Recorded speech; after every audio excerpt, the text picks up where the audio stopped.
గారికి most practical solution ఇచ్చినాం మనం.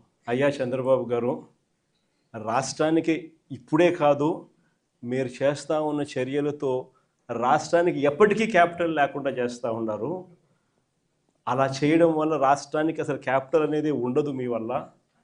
దయచేసి ఇది మానుకోండి. అమరావతి అని చెప్పి నువ్వు రైతులను మోసం చేస్తూ ఉండవు. అమరావతి అని చెప్పి నువ్వు ప్రజలను మోసం చేస్తూ ఉండవు.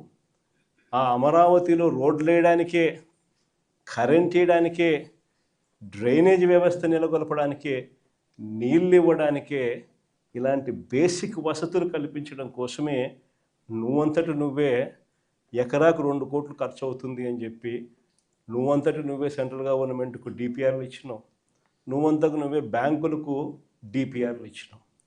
ఈ లెక్కన 50,000 ఎకరాలకే 1,00,000 కోట్లకే దిక్కు లేదనుకుంటే మరో 50,000 ఎకరాలని చెప్పి నువ్వు మళ్ళా వచ్చి మళ్ళా తీసుకుంటూ 1,00,000 ఎకరాల అమరావతి అని చెప్తూ ఆ 1,00,000 ఎకరాలకు 2,00,000 కోట్లు తేవాలి అని అంటే ఆ 2,00,000 కోట్లతో నువ్వు నిరంతరం రోడ్లు వేస్తూనే ఉంటావు. నువ్వు నిరంతరం కరెంట్ ఇచ్చే కార్యక్రమమే జరుగుతూ ఉంటుంది. నువ్వు నిరంతరం డ్రైనేజ్ పనులే చేస్తూ ఉంటావు. నువ్వు నిరంతరం నీళ్ళు ఇచ్చేదాని కోసమే నువ్వు అవస్థ పడతా ఉంటే ఇక రాజధాని ఎప్పుడు వస్తుంది? ఎన్ని దశాబ్దాలు పడుతుంది? ఇప్పటికే 12 ఏళ్ళు అయిపోయింది 2014 నుంచి ఇప్పటికే దిక్కు దివానం లేదు. ఇంకా ఎన్ని దశాబ్దాలు పడుతుందో తెలియదు. డబ్బంతా రోడ్లకే ఖర్చు అవుతుంది. డబ్బంతా రోడ్డు కరెంట్ వేయడానికి ఖర్చు అవుతుంది. డబ్బంతా డ్రైనేజీలు పెట్టడానికే ఖర్చు అవుతుంది. ఇంకా ఎన్ని దశాబ్దాలు పడుతుందో. ఆ దశాబ్దాల కాలంలో ఈ 2,00,000 కోట్ల విలువ పూర్తి చేయడానికి 4 లక్షలు అవుతుందో 10 లక్షల కోట్లు అవుతుందో. చివరికి 12 ఏళ్ళ తర్వాత కూడా ఈ పొద్దు రాష్ట్రానికి రాజధాని లేదు. ఇంకా 20 ఏళ్ళ తర్వాత కూడా మన పరిస్థితి ఏమిటంటే అప్పుడు కూడా రాష్ట్రానికి రాజధాని కనిపించదయ్యా. అయ్యా చంద్రబాబు, ఇది మానుకో. ఆ 2,00,000 కోట్లలో 10% పెడితే చాలు. 10% పెడితే చాలు.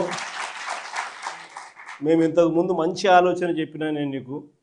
ఇంతకుముందు ప్లాన్ ఏ కింద రాష్ట్రంలో అన్నిటికన్నా పెద్ద సిటీ విశాఖపట్నం, దాంట్లో పెడితే అసలు ఎటువంటి ఖర్చు అవసరం లేదు. కర్నూలులో న్యాయ రాజధాని కింద అప్పట్లో కర్నూలుకు మనం మాట ఇచ్చినాము.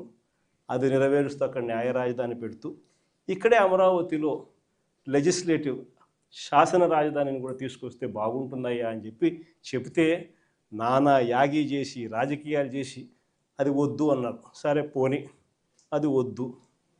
పోనీ ఈ ప్రాంతంలో అయినా కానీ నువ్వు చేసే పనికి అసలు రాజధాని లేకుండా పోతుందయ్యా.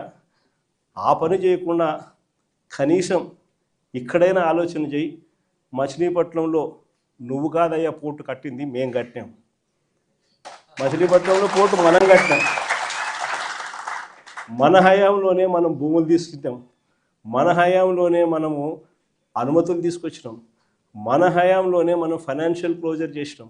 మన హయాంలోనే మనం బ్యాంకులతో నీట్గా టైఅప్ కూడా చేసి స్టార్ట్ చేసి 30-40% వర్కులు కూడా పూర్తి చేసినాం మన హయాంలోనే.